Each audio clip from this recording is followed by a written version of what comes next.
I don't know why every time I turn on a stream, I start yawning like a motherfucker. Oh my god. I should have named the title The Witch is Dead. Not The Witch is Dead, but The Witch is Gone. Ah, what a fool. Because I'm going to talk about that today. I should have had so much more planned for this. I had things to say, and I didn't take notes or anything. Stupid. This LPS is cute. Oh, she's so pretty. Her eyes are gorgeous. I have 2 Tattoo Crew episodes done. Episode 5 and 6 are done. And they are ready to be posted at any point. So one of these days, episode 5 will come out. We are looking at old DeviantArt today. Yippee! Yippee! Yippee! Yippee! We're looking at old DeviantArt. I got here in the middle of the sentence. Yeah, I mean, there's a lot of sentences that have been said, but... Is that Strawweeks? Yes. Hello. Hi. So... hi, Panic. Hi. So... I should have named the title The Witch is Gone because my grandma finally moved out. And yes, she's a witch. She's an actual witch. She brews up concoctions in her room. I've seen it with my own eyes. No. At least that would be cool, but no. She's, dude, I have things to say about her. But I didn't come here planned, so it might just turn into a dumb ramble. Oh, we should play Toontown while I talk about it. Oh my god. You know what? We should do that. Okay, we're gonna look at old DeviantArt, but first, I'm actually gonna turn on some Toontown and we're gonna train Trap while I talk, because I have things to be said. But now, I am officially living alone for the first time ever. Like completely on my own. And I'm just gonna be so real. I'm in a position of privilege where my biggest fear is not having someone to kill the roaches for me. And that is my, that's my, what am I gonna do if this happens? Or maybe I just have a ridiculous fear of bugs. I mean, I shouldn't even be, like, roaches, like, I feel like I've gotten more freaked out by them the more I've been here. But I used to not really care. I cared more about spiders, and I haven't really seen many of those here. We had kind of a decent-sized one in our house, like, a little bit ago, but whatever. Okay, well, now I gotta zoom back out. Okay. So we're just gonna do some solo buildings while I train my Trap, and I'm gonna talk about the things that I can remember to talk about regarding my Grammy. So, my grandma was a bit of a bitch, and freaking... My mom, she's on my mom's side of the family, and she offered, my mom decided to move her out here with us. She used to live in Washington where we lived. And my mom offered to have her stay with us. And at first I was just kind of indifferent to it. I don't have music on. It's like, okay, that's fine. That's cool. So, oh, by the way, I'm at this trap right now. So we're getting up there. I need to max my trap so I can Dave with my friends, because they refuse to let me Dave with them unless I have fucking Trap. Even though I've done 4 days without Trap, and I know it can be done, but they refuse to let me in. Fine! Anyway, we'll do a 4-story. I get my ass kicked in these, but it's fine. I have one single unite. I haven't done any boss fights because I haven't felt like it, but my grandma in my family is... I don't like calling her my grandma. Can we call her something else? What should we call her? Mildred? That's a good nickname, but, like, I already gave that to one of my old managers. Margaret? Margaret. Let's call her Margaret. Jeeper crumbs.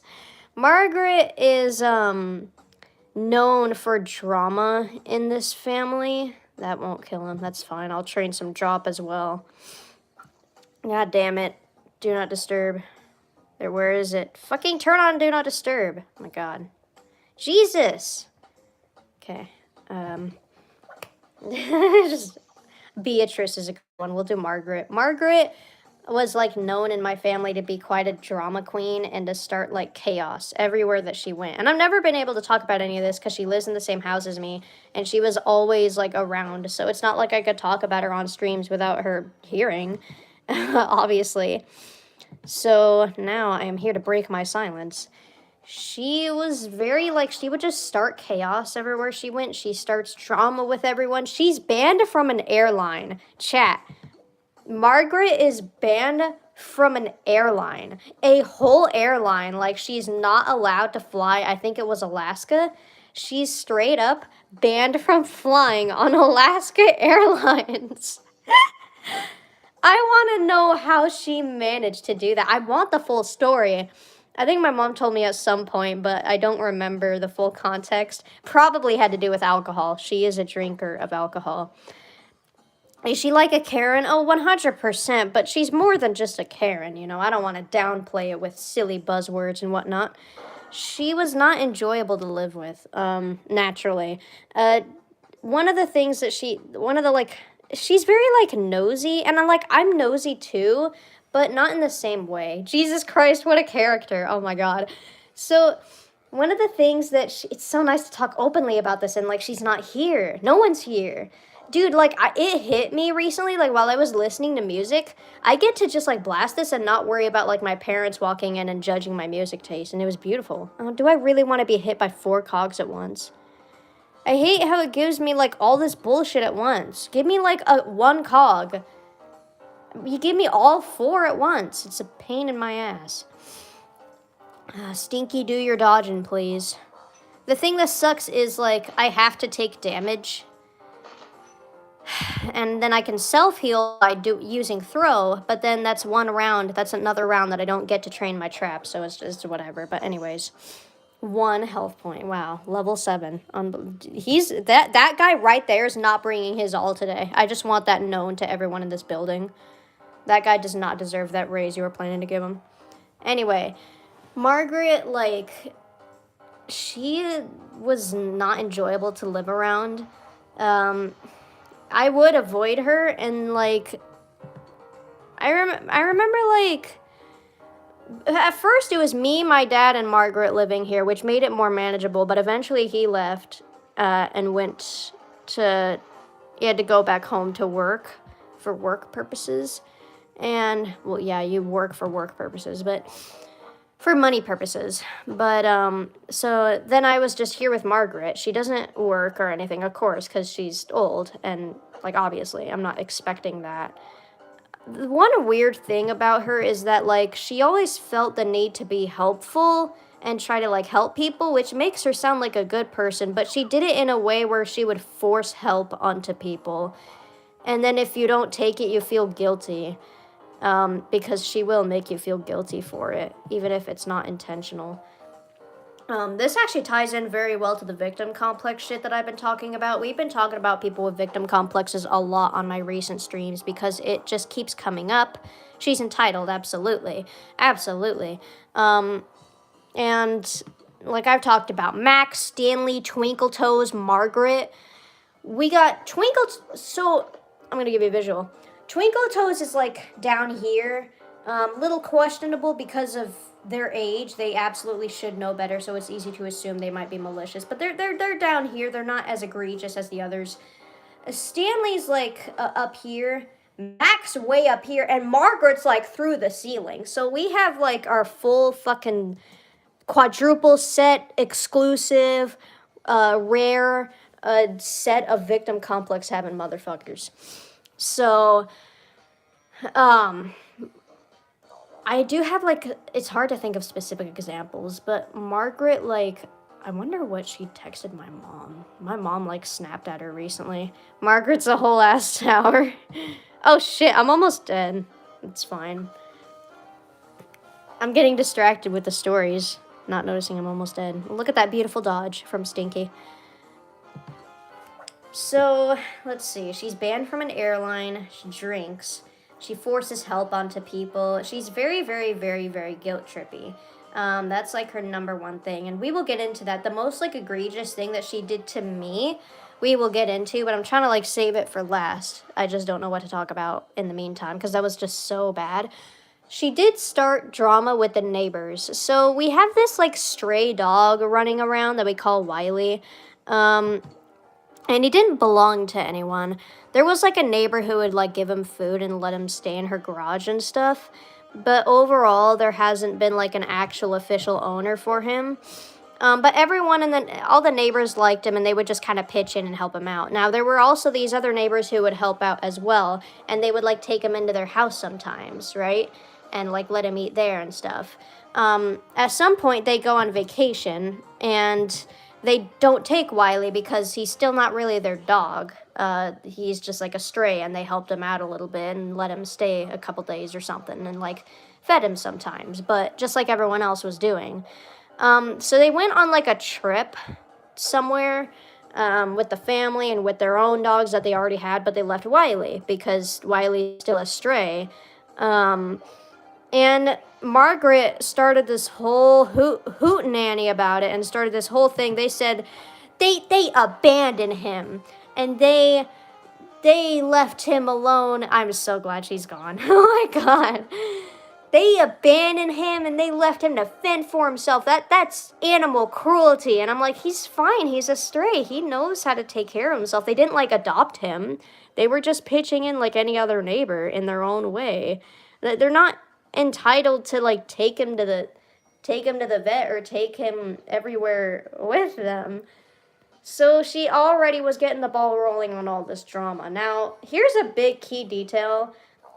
And my parents know she's like this. Actually, Margaret is not only like just a not enjoyable person, she is also, probably to the surprise of absolutely nobody, an estranged parent. I actually asked my mom about this recently because I remember like my aunt and uncle and stuff, and neither of them talk to her anymore. And I actually heard Margaret talk about this. She mentioned like my aunt, and she was like, I don't talk to her anymore. I don't have a relationship with her anymore, like coldly, like resentful. And that got me thinking, like, yeah, I'm not really surprised. I don't really want to have a relationship with you either. I mean, I didn't say that, duh, but like, I wasn't shocked. I wasn't particularly, oh, that's not gonna kill him, oh well. My feathers were not ruffled by that information. I didn't use that right, that's fine. I was not shocked. But I asked my mom about it, and like, yes, it was Margaret's fault, of course. I mean, I don't think estranged children, I don't think that's ever the children's fault. It's usually because of something that the parent did that made them resent them or have to cut them off for their own sake and their own mental health and everything. The last time I saw my aunt was a long time ago, but she was doing well, so I hope she's still doing well. But like, apparently Margaret would like single out some of her children or not treat them fairly and just probably started a lot of drama and chaos. I'm just really grateful that my mom didn't turn out the same way that my grandma did, because imagine, it's just nice to know that I am a result of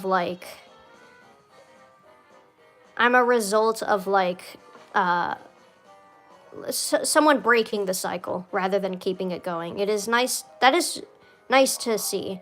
Because I can't imagine being raised by someone like Margaret. I mean, I was only here with her for 6 months, and it sucked. Let's do some overkill for the extra XP. I'm still training drop.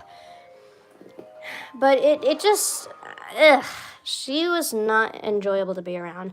She would start drama with everybody. She started drama with the neighbors over fucking Wiley. And she ended up, like, taking the dog with her to where she went, which is fine. I mean, as long as he gets taken care of. She is good with animals, so I'm not, like, concerned about that. But, she's just not very good with people. But she is great with dogs, so fine. Take the damn dog. I liked that little dog, but I tried not to give him, like, too much attention, because he would, like, not like I would ignore him, but I tried not to give him too much attention, because then he would constantly show up around the house. And actually what Margaret ended up doing is she spoiled him to death. And eventually he started coming to her house and just barking outside the house and whining outside the house until she gave him attention, which is exactly what I wanted to avoid. It's like, I recognize this is a stray and he's not my dog. I'm not going to give him a ton of attention or anything, because then he's going to keep coming back expecting more. And I'm not in a position to do that. Plus, I have cats, and one of my cats is really, like, sensitive to, I guess, his territory and stuff. And I didn't want him to get territorial and start pissing all over the house. So, let's see, what else did Margaret do? Fuck. I do really want to look at Old DeviantArt, so I don't want to do too many buildings and just focus on that. Margaret, like, what other drama did she start? She's banned from an airline. She started drama with the neighbors over the fucking dog. Oh, here's I can't tell exactly what happened here. But Margaret, like, went to the hospital for something at some point. Oh, you know what? Let me tell you something. So Margaret's been here complaining for months, the entire time she's been here, about how she can't get Medicaid and she can't get, like, food stamps or whatever, and they're just denying her. And at first it was like, I'm sympathetic because I know the system sucks and everything. But turns out it was just her perpetual victim complex once again, and her deliberately not doing something that she was supposed to do, that any adult would know they're supposed to do. She's, like, very out of touch with just, like, how the fucking world works. And it's like, it's fine as long as you're open-minded, but she's not, so... So then she just, like, doesn't know how anything works, and she just doesn't understand the world at all. And she's angry at the world for it instead of being able to understand that not everyone is evil and it's just a her problem. So anyways, I didn't even know this until, like, my parents came to visit, like, a couple weeks ago. But we got in the car and she was ranting about not getting food stamps and shit. And then she blurts out, and then I learn that she doesn't have, like, an official state ID here. She had one back where we used to live. That's why they're not fucking giving her anything, because she has no proof of residency. She needs an actual official state ID. And I didn't even know that was what was happening. I figured, like, the system was being unforgiving, and it sucks, and Trump's the president, and something's going wrong on their end. Like, I was sympathetic to that because I know the world sucks and the system is blah, blah, blah. So I assumed, like, maybe it was actually something they were doing wrong, and not her. But, I mean, I had to fucking fight for health insurance last year when I was literally dying when my throat was closing up. So that was a hellhole. But no, she just didn't have a fucking state ID and refused to get one. And then blamed everyone else for it and was angry at the whole world about it. And my dad was telling her, like, yeah, you need an ID, you need proof of residency for that. And she just kept, like, and, like, once he told her that, like, you could, like, hey, Lise, check it out. You can actually hear the moment she realizes she's wrong. Like, you could hear the gears in her head turning, and you could hear, like, the realization that, oh, shit, I fucked this up. I'm not the victim for once. Well, what do I do?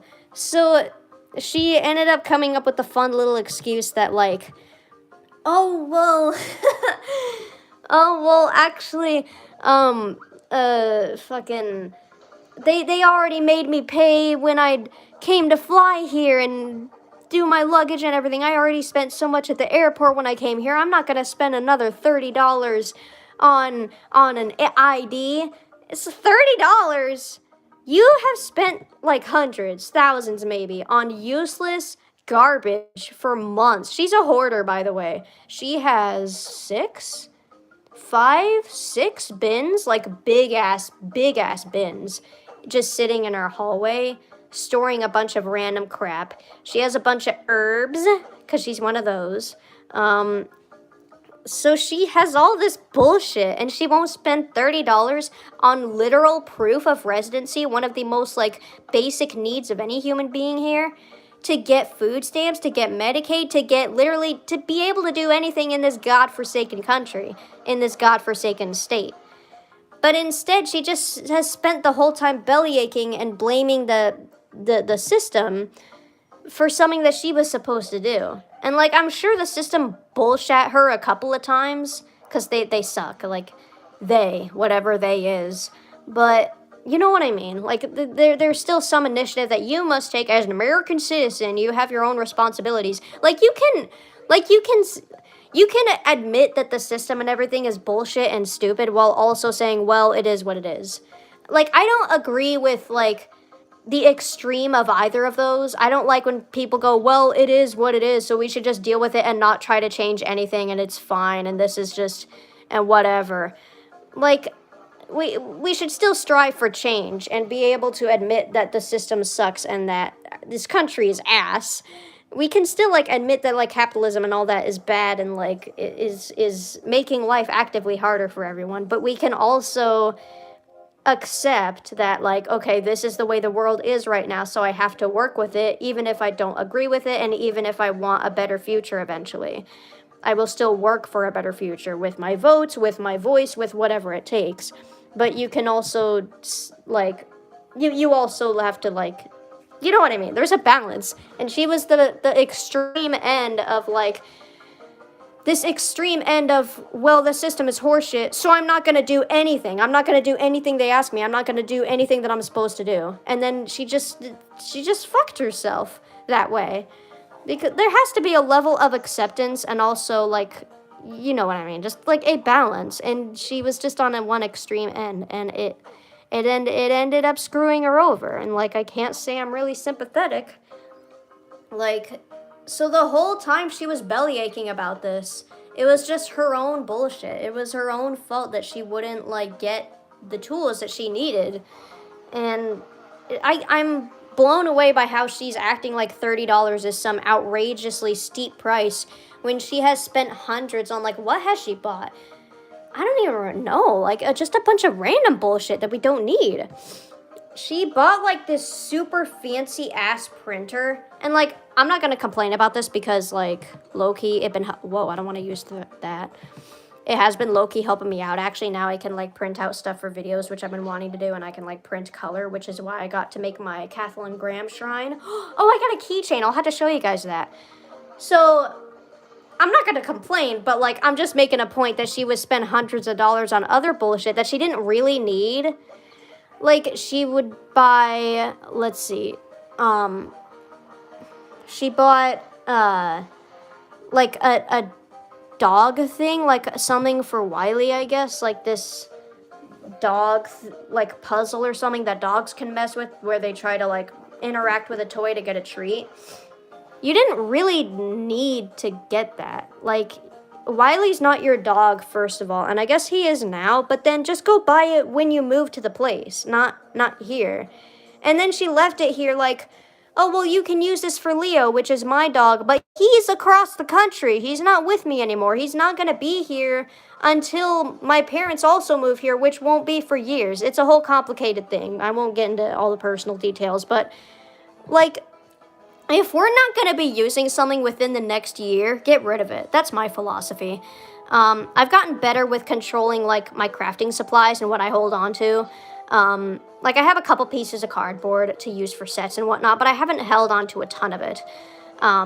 First of all, we got roaches, and they like cardboard.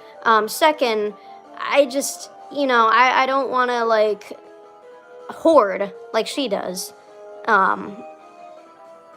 So it's just, she's bought a lot of useless crap, and then she complains that, oh, they're expecting $30 whole from her. It's like, yeah, that's like a pretty reasonable price actually for an ID. Like, it's not that bad. Just get a fucking ID. And then she has all these weird ideas about how the body works. She, like, doesn't like to drink water. She just hates the taste of water, I guess. Can't relate. So she has a hard time hydrating herself.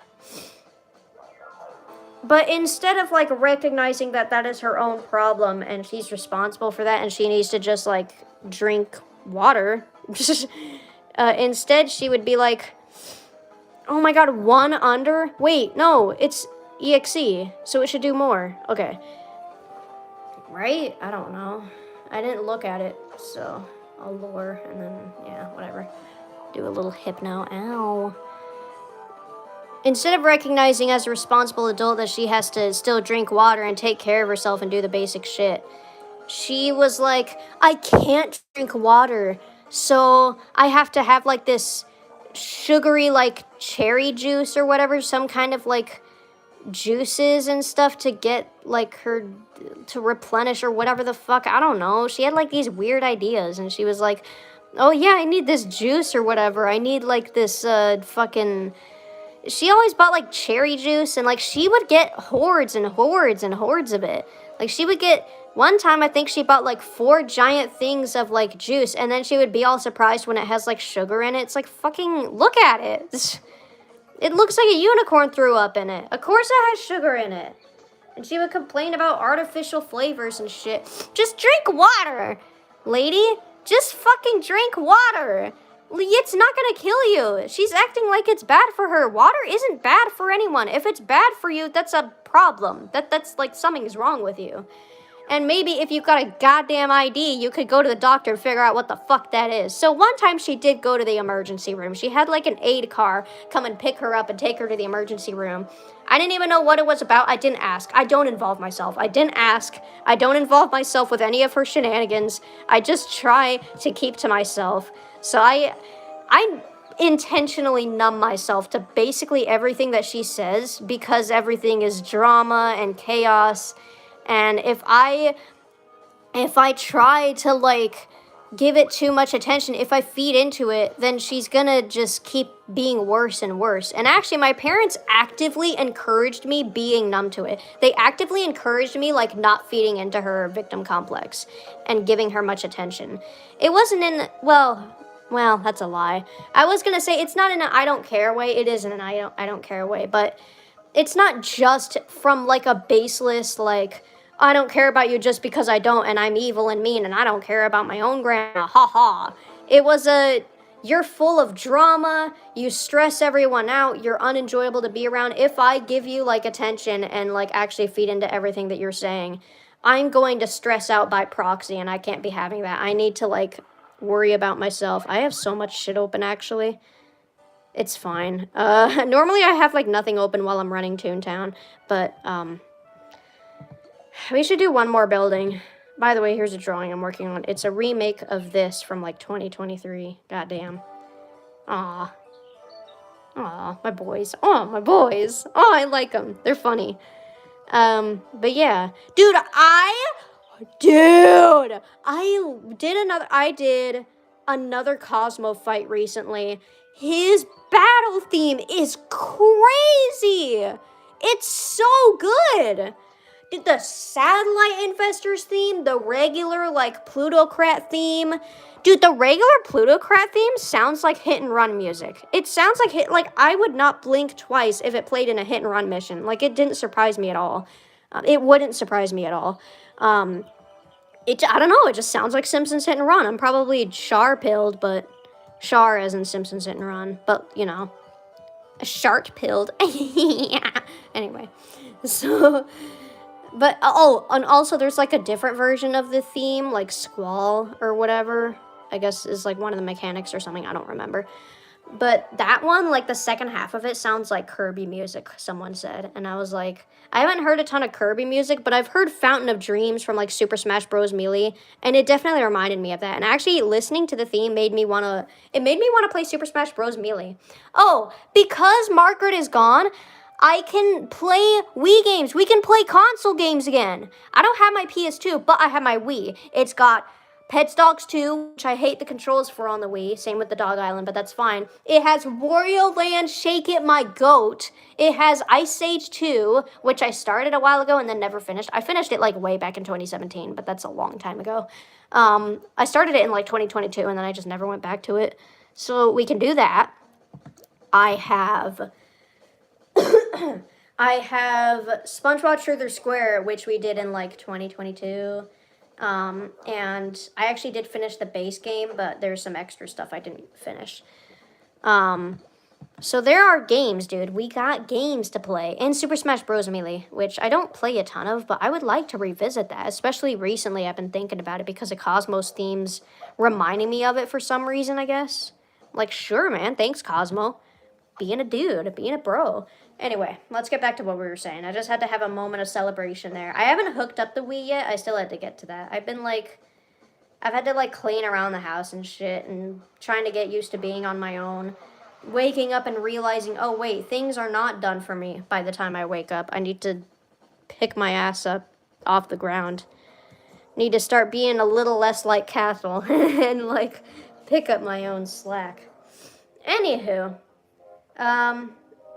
before I get back to the Margaret stuff, just so you know, I have 2 Tattoo Crew episodes finished, so those will be up soon. I'm going to post one of them, and then I'm going to post some other stuff, and then the other episode, just to keep things balanced.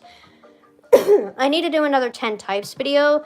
The only, list of 10 types that I actually have done is 10 types of employees, so I'm going to be doing that, and I actually have LPS out here for that, because that's the next video that I'm going to film. And I'm actually going to also use it as an opportunity to introduce some of the characters from my series LPS Ambitions. So it's just, I just saw the opportunity and I figured I'd take it. So 10 types of employees will also be a video on my radar. I also want to do the second part of my customer rant soon. I don't know if I'll get everything into that video because I have lots of words to say and it gets very long. So it might be 2 or 3 parts. But I'm also going to be working on a new intro, I think, and a new outro. I like the old ones. And it's going to follow, it's going to follow pretty much the same formula and use the same music because I like that still. It's just the art I'd like to change. So, plus that Sona isn't my Sona's design anymore. So, yeah, I'll do a new intro or outro soonish. I just had to figure out what I want for it. And I also want to make 10 things I hate about crushes, having crushes, because Valentine's Day is coming up and I figured it'd be appropriate. Who's your favorite character you've been writing recently? What have I been writing recently? I guess Who have I been thinking about lately? I mean, there's Prime of Your Life, obviously. It's been on my mind since I made the Abnormal Pain review, but I don't remember. Kimberly from Little Vigilante's been on my mind, but that's just because she's my favorite from that series, and I like her, and she's funny. What the fuck? I don't know. I can't remember. The hell was I thinking about recently? Tattoo Crew, bruh. I don't know, I've been filming Tattoo Crew, so I've just been thinking about that lately. I haven't actually, written them or anything, but I've just been thinking about them lately. I want to draw them more. I've just been having fun with the Tattoo Crew, guys. I like them. They make me happy. But, let's get rid of that ugly-ass EXE right there. There we go. So, anyway, I need to pick up the slack, because this is the last building we're doing, no matter what. Margaret. So, Margaret, April's my favorite character from that. I'm glad because I have actually had a lot of thoughts about her lately, and I kind of want to draw some angsty stuff with her, I'm not gonna lie. I haven't drawn any Tattoo Crew angst. It's not a super angsty series, but there's potential. There's definitely potential. And April makes me feel many sad things. I love her. She's getting infantilized by, her boss and low-key her sister, too, even though she doesn't mean to. She's just trying to look out for her. Chloe and April! Ah! I saw Chloe slander in one of my comments, and, it made, a fine point, but it made me sad. Chloe's not exempt from criticism. It was criticizing her, but, you know what I mean. Chloe, she's chatty, and she likes talking to the guests, and sometimes she gets carried away with it. When you said Margaret, I thought of the regular show character. I need to get back on track with Margaret. What else was I was talking about? So she went to the emergency room. For some reason. She didn't disclose to me why. I just ignored it. It was just okay, you do your own thing. I'm going to stay out of it. And then she came back a couple hours later and she said it was a waste of time. And she starts talking about how the lady at the front counter decided that she had an audience and she was going to make a joke of me. That's literally what she said. And she's like, that lady she said I was the scum of the earth. And it's normally that sounds terrible, but knowing her, she probably deserved it. So I should have Okay, I have one Unite. Knowing how she is, I'm kind of inclined to side with the lady. Like, I'm not entirely convinced. I'm out of Unites completely. Jesus. I can't do anything until I fucking do a boss battle, but I don't want to do a boss battle. Boss are boring. I don't want to... What? Is this only the second floor? So yeah, I don't know how true that was, knowing her perpetual victim complex. And even if it was true, I have to wonder what she did to warrant getting that kind of... The lady probably didn't even say that right. It sounds so extreme. She decided she had an audience and she was gonna... Like, it makes it sound so malicious. Like, really? I don't think any fucking front lady just doing her job, her 9 to 5 at the front desk, is thinking anything about that. They don't think anything of you. You're not that important. People with perpetual victim complex always think they're the center of the universe. The center of the universe. Because they think they're constantly a victim, so they think the world is out to get them. So then they end up acting very, very conceited. We've talked about, like, the psychology behind that before. Psychoanalyzing people with victim complexes in the way that makes the most sense to me. But I guess I should just get into, like, since this is the last building and the last floor, let's just get into the most egregious thing she did to me. So one day, I've said before that I pretty much numb myself to her and her shenanigans so that I don't get stressed out by proxy. And I guess she took this very personally. But on top of that also, like, so let's give some context here. So there were, like, a couple pans that I didn't wash, I guess. She never did communicate that she wanted me to wash them, but in her fairness, if I see dirty stuff, I should just take initiative and do it. So that's fair. But instead of just saying, hey, these pans have been sitting here, and I want you to wash them, she calls herself a real stickler for communication, by the way, so keep that in mind as we go through this. But she said, like, she didn't even say anything. She wrote me a letter, and she left it on... Did she kill you? Yeah, I'm speaking from the grave. But she left a letter on the counter, which isn't a way to communicate with someone. Okay, hopefully this lore hits, or else I'm just gonna die. Unless Stinky dodges everything like a fucking monster. Presentation. Okay, cool. So she left a letter, and I actually sent, like, an image of it to my friends, so it's out there with my friends, but it was fucking insane. Her note was like, Allison, I want you to know that I'm not mad at you, and I still love you very much. I just wish the feeling was mutual, like, insinuating that I don't love her. Basically, the whole letter was, like, implying that I, like, don't love her at all or don't care about her at all, and was saying that, like, it was just this massive guilt trip because I didn't wash a couple of pans. She said at some point, I wonder if I could find the image of it on my friend's Discord. I'll look for it and I will read it out to you guys. We're gonna laugh at this together. I will say, like, fine, I should have washed the fucking pans because I should have taken the initiative as an adult. She acted like, she said that, like, ugh. I ended up, like, texting my parents when I saw that letter, like, I don't want to live with her anymore. She's starting some bullshit. And and they were understanding about it. They knew that she was full of drama, and my mom told her that she was being stupid and immature and ridiculous. Of course. Which I appreciated. I'm glad my parents had my back. This could be so much worse if I didn't have, like, that support. Jesus. But they both know. I'm dying to know. We'll get to it. I just have to fucking turn in.